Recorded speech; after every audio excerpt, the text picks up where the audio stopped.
Hai guys. Hai guys. Hai guys. Kembali lagi di video bincang-bincang hukum. Sebagai mahasiswa hukum yang aktif, sudah sepatutnya kita mengetahui dan mendengar nih apa saja isu-isu hukum yang sedang hangat diperbincangkan di masyarakat saat ini. Nah, oleh karena itu, Bibiru hadir di sini untuk mengulik topik kita kali ini. Nah, di sini sudah ada sahabat Elsa Daniela dan sahabat Marasito Sinaga yang akan menjadi pembicara kita kali ini. Nah, apa sih topik kali ini? Pesankan. Topiknya adalah pro kontra penambahan fungsi ombudsman sebagai magistrator of sanction dalam meningkatkan kualitas pelayanan publik. Oke, tanpa berlama-lama, langsung saja. Oke, kepada sahabat Marasi, sebagai sahabat yang dari sisi setuju nih, bagaimana sih argumen atau tanggapan sahabat terkait dengan topik kita kali ini? Silahkan. Terima kasih kesempatannya Diki. Ini topik menarik sih sebenarnya karena kasus ini dia menyentuh gitu kepada terkait dengan pelayanan publik. Tapi sebelum jauh kita membahas terkait dengan kasus ini, kita mungkin lebih membahas dulu terkait dengan definisinya. Baru kenapa ada ombudsman gitu ya kan? Jadi kalau ombudsman itu dia merupakan suatu lembaga yang untuk menerima, meneliti dan menyelesaikan keluhan yang ada pada masyarakat terhadap pelayanan publik. Jadi nih kalau ada masalah terkait dengan pelayanan publik yang dilakukan oleh penyelenggara negara itu diadukan ke ombudsman gitu jadinya. Tapi sebagaimana kita ketahui, original intent dari ombudsman itu dia sebagai magistrator of influence, bukan sebagai magistrator of sanction. Disinilah menjadi titik letak permasalahan kita pada hari ini. Mengapa magistrator of sanction perlu diatur dalam status quo? Karena sebagaimana kita tahu, mungkin kita supaya tidak terkesan asumtif gitu dalam membahas terkait dengan kasus ini, mari kita melihat data terkait dengan rekomendasi yang telah dilayangkan oleh ombudsman.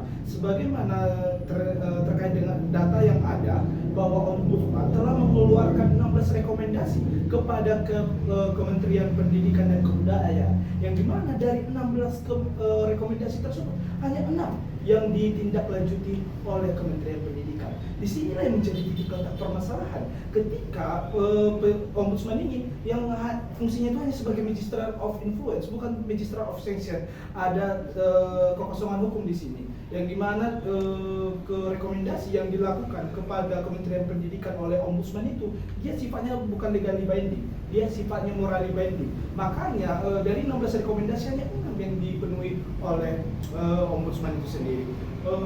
Sebelum kita melangkah lebih jauh, mungkin kita menelisik lebih kembali gitu, apa yang menjadi latar belakang lahirnya ombudsman ini. Jadi kalau kita mengacu kepada hukum gitu, ombudsman ini lahir karena keputusan presiden. Jadi Kepres nomor 44 tahun 2000 yang dikeluarkan pada tanggal 10 Maret tahun 2000. Di sini inilah yang menjadi dasar berdirinya ombudsman. Setelah keluarnya Kepres itu berlanjutlah pada tanggal 7 Oktober tahun 2008 yang disahkannya undang-undang mengatur terkait ombudsman Republik Indonesia yang diatur dalam Undang-Undang nomor 37 tahun 2008. Jadi dari yang tadi sampaikan terkait dengan mengapa gitu urgensi, mengapa perlu diatur magistrate of sanction pada ombudsman. Ya seperti yang saya katakan bahwa banyak rekomendasi yang dikeluarkan oleh ombudsman tapi tidak ditindaklanjuti. Disinilah perlu fungsi dari magistrate of sanction perlu ditambahkan dalam status quo. Mungkin itu pendapat saya untuk pengantar diskusi kita pada hari ini. Oke, baik. Kalau itu tadi pandangan dari sisi pro sahabat Marasi, sekarang kita akan mendengarkan pandangan dari sahabat Elsa. Sahabat Elsa, silahkan. Oke, baik, terima kasih sahabat Marasi dan pemirsa yang ada di rumah.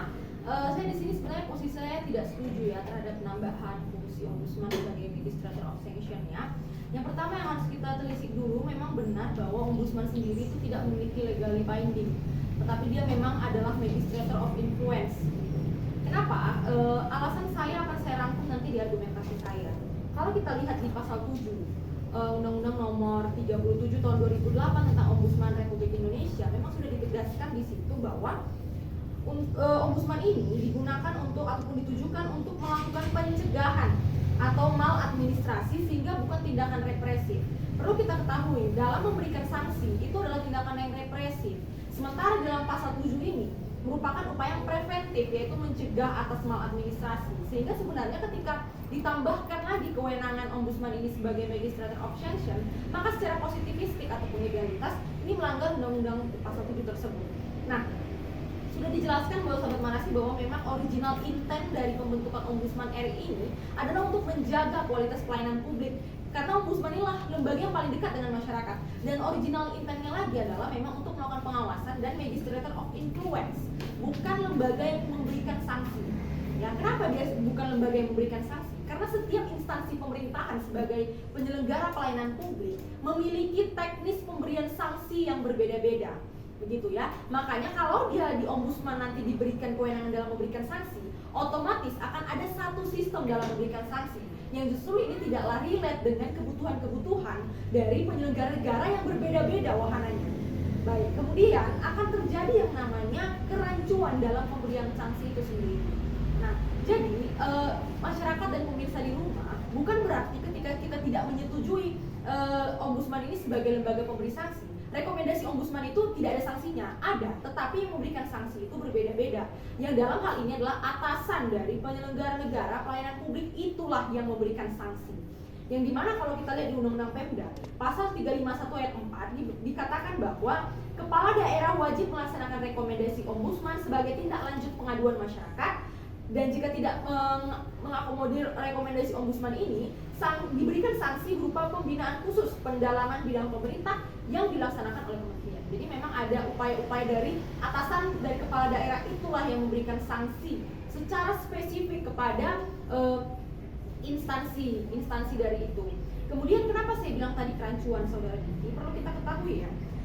Misalnya di Undang-Undang ASN dibilang sebelum menempuh jalur ke PT UN, seorang ASN yang merasa terlibat dalam sengketa administrasi wajib melakukan upaya keberatan dan banding administrasi atau upaya administrasi terlebih dahulu.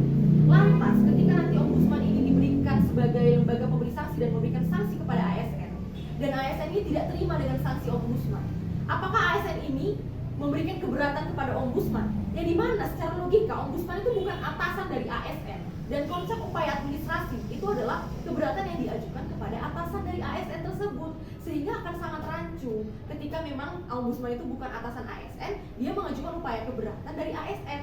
Bahkan kalau misalnya ombudsman nanti dirancangkan sebagai lembaga pemberi sanksi, pastinya kekuatannya itu mengikat seperti legally binding. Dia harus punya legally binding, artinya final dan mengikat. Jadi dia tidak ada upaya administrasi. Bagaimana ASN ini mau melangkah ke petun ketika tidak disediakan upaya administrasi? Ini menjadi pertanyaan yang besar. Kemudian logika yang sederhana, ketika memang dikatakan bahwa terjadi ketidakpatuhan terhadap rekomendasi ombudsman merupakan urgensi, kenapa kita pentingnya memberikan ombudsman ini lembaga pemberi sanksi, ini merupakan logika yang sama. Bagaimana jika nanti ketika kita sudah memberikan ombudsman ini sebagai lembaga pemberi sanksi, namun rekomendasi ombudsman itu tetap saja tidak dipatuhi? Apakah kita akan memberikan sanksi kepada fungsi pemberian sanksi itu kepada yang lain? Nah, itu kan menjadi sesuatu yang perlu dipertanyakan dan diperdebatkan urgensinya. Jangan sampai kita sakitnya demam, kita memberikan obat sakit perut, itu tidaklah mempan gitu. Yang penting kita lihat di sini adalah kenapa rata-rata rekomendasi itu tidak dipatuhi. Ada beberapa faktor. Yang pertama, ketika rekomendasi itu memang tidak sampai kepada atasan. Yang kedua, ketika memang rekomendasi itu masih dipertimbangkan untuk diberikan, ataupun sanksi terhadap tidak dipatuhinya rekomendasi itu masih dipertimbangkan atasan untuk diberikan.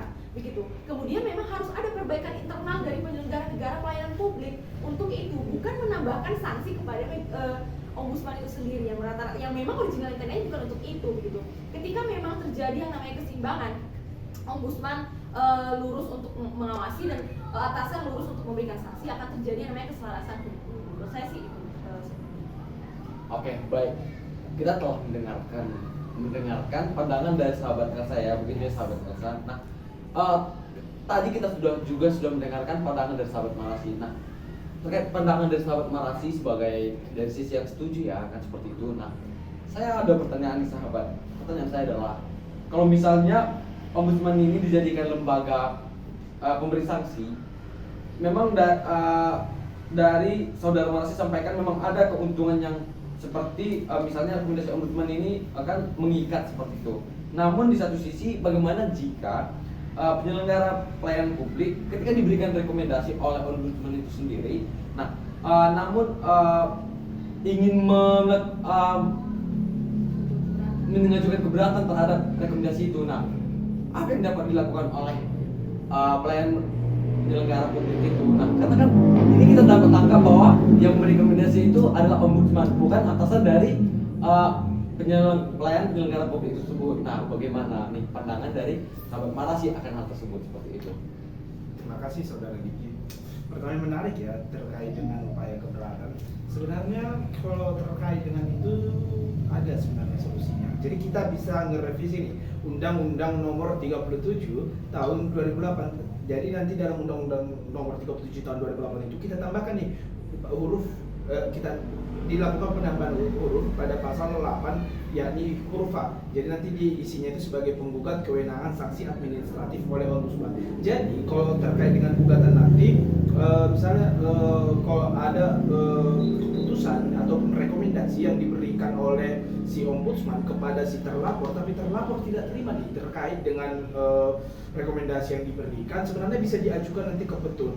Jadi kita ajukan ke Petun, baru ditindaklanjuti nih nanti dari ditindaklanjuti dengan mengajukan upaya administrasi ke instansi ombudsman sebagaimana yang ada pada surat edaran Mahkamah Agung RI nomor 2 tahun 1991 tentang petunjuk pelaksanaan ketentuan dalam Undang-Undang nomor 5 tahun 1986 tentang peradilan tata usaha negara. Jadi mungkin saya akan rangkum dulu lebih terdahulu. Jadi kalau terkait dengan pertanyaan Diki, bagaimana nih upaya keberatan terkait dengan rekomendasi yang diberikan oleh ombudsman ketika terlapor tidak terima terkait dengan rekomendasi yang diberikan, nanti kita bisa revisi Undang-Undang Nomor 37 Tahun 2008 yang ada pada pasal 8 yakni pada huruf A dengan mencantumkan bisa rekomendasi yang diberikan oleh ombudsman itu bisa kita ajukan gugatannya kepada Petun. Selanjutnya ketika gugatan pada Petun baru ditindaklanjuti nih dengan upaya administrasi ke instansi ombudsman dengan surat edaran Mahkamah Agung RI nomor 2 tahun 1991 tentang petunjuk pelaksanaan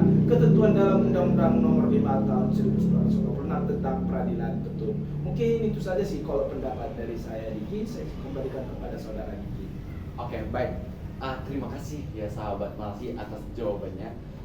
Selanjutnya saya juga memiliki pertanyaan nih terhadap pandangan dari sahabat Elsa seperti itu. Nah, pertanyaan saya itu adalah kita melihat status aku sekarang banyak rekomendasi ombudsman yang tidak diindahkan atau tidak ditindaklanjuti oleh pelayanan penyelenggara publik seperti itu. Nah, yang salah satu penyebabnya karena ombudsman tidak dibekali kewenangan dalam memberi sanksi terhadap rekomendasi yang tidak diindahkan tersebut. Nah, mengenai hal tersebut, bagaimana nih pandangan sahabat Elsa hal yang terjadi saat ini seperti itu? Oke, terima kasih ya saudara. Dan seperti yang sudah saya bilang dari awal, memang ada banyak faktor mengapa rekomendasi itu tidak dipatuhi oleh penyelenggara negara dan mengapa sanksi atas tidak dipatuhinya rekomendasi itu tidak diindahkan oleh atasan. Ya, yang pertama yang harus kita lihat di sini adalah ada berbagai macam faktor. Dan faktor yang paling sering muncul itu ketika memang rekomendasi dari sanksi ataupun rekomendasi ombudsman yang tidak dipatuhi itu masih dalam proses di atasan dan tidak atau juga rekomendasi dan itu tidak sampai kepada atasan. Jadi atasan itu tidak bisa memberikan sanksi begitu secara langsung karena seperti yang saya bilang tadi ada beberapa prosedur-prosedur yang berbeda setiap instansinya. Kemudian yang kedua adalah memang atasan itu masih mempertimbangkan apakah sanksi terhadap rekomendasi ini adalah hal yang patut diberikan kepada ASN ataupun penyelenggara pelayanan publik. Itu banyak. Tetapi memang kita tidak bisa menafikan memang banyak yang tidak dipatuhi rekomendasi ombudsman tersebut. Tapi bukan berarti kita memberikan sanksi kepada ombudsman, memberikan fungsi lembaga memberi sanksi kepada ombudsman itu sendiri. Karena pun tidak ada data yang lengkap yang menyatakan secara rigid bahwa tidak dipatuhinya rekomendasi ombudsman karena tidak dibekalinya ombudsman sebagai lembaga pemberi sanksi itu tidak pernah dikemukakan oleh lembaga-lembaga survei ataupun ombudsman itu sendiri karena ada banyak faktor. Nah, ketidakpatuhan inilah yang harusnya kita obati, bukan menambahkan kewenangan lembaga pemberi sanksi kepada ombudsman. Jadi kan fokus kita tuh mengobati instansi pemerintah ini. Yang pertama yang sudah saya jelaskan bahwa ombudsman ini harus merata di seluruh provinsi. Semakin banyak ombudsman, semakin banyak juga orang yang melihat kinerja pelayanan publik. Ketika memang tidak ada di daerah terpencil, bagaimana ombudsman ini mau melihat daerah terpencil tersebut? Kemudian yang kedua adalah atasan-atasan dari penyelenggara negara itu memang harus bersifat aktif untuk memberikan sanksi, yang dimana sanksi tersebut harus diawasi juga oleh ombudsman. Jadi sebenarnya ombudsman ini punya kewenangan yang besar. Jadi kalau misalnya rekomendasi atas yang tidak dipatuhi ini tidak diberi sanksi, ombudsman itu bisa melapor ke DPR atau ke presiden. Namun memang pada koridornya, yaitu memang hanya melaporkan Magistrator of Influence kepada atasan dari seluruh penyelenggara negara, yaitu presiden dan DPR. Sehingga akan ada check and balance sebenarnya, saudara Diki, antara ombudsman, pemerintah dan pelayanan publik. Begitu kalau dari saya. Oke, baik. Sahabat Elsa, ada lagi mau tambahkan? Cukup. Oke, aku sudah mendengarkan pandangan dari sahabat Elsa ya seperti itu. Nah, oke, dari tadi sudah mendengarkan pengulikan topik kita, yaitu pro kontra penambahan fungsi ombudsman sebagai Administrator of Sanction dalam meningkatkan kualitas pelayanan publik. Nah, dan setelah mendengarkan pandangan dari kedua sahabat kita, dapat saya simpulkan sendiri ya dari sisi kontra dari sisi pro sendiri, tidak dipatuhinya rekomendasi ombudsman menjadi urgensi mengapa lembaga ini perlu dibekali penambahan fungsi sebagai lembaga pemberi sanksi seperti itu. Yang tujuannya agar sanksi tersebut memiliki daya hukum mengikat dan memaksa seperti itu. Dan ketika pelayanan penyelenggara publik merasa keberatan terhadap rekomendasi yang diberikan oleh ombudsman itu sendiri, maka pelayanan penyelenggara publik dapat melakukan upaya administrasi ke ombudsman dan atau yang terakhir melalui mekanisme petitum seperti itu. Nah, dan dari sisi kontra sendiri saya menyimpulkan sejatinya tidak perlu menambahkan fungsi pemberian sanksi seperti itu kepada ombudsman karena akan mengacaukan sistem pemberian sanksi dari pelayanan publik itu sendiri. Nah, karena sejatinya dari internal penyelenggara negara, atasan penyelenggara pelayanan publik yang berwenang memberi sanksi tersebut seperti di Undang-Undang Pemda, kepala daerah yang tidak mematuhi rekomendasi ombudsman dapat diberikan sanksi oleh kementerian. Dan pentingnya penguatan internal dari penyelenggara pelayanan publik seperti itu. Nah, sekianlah dari Bibihu kita kali ini.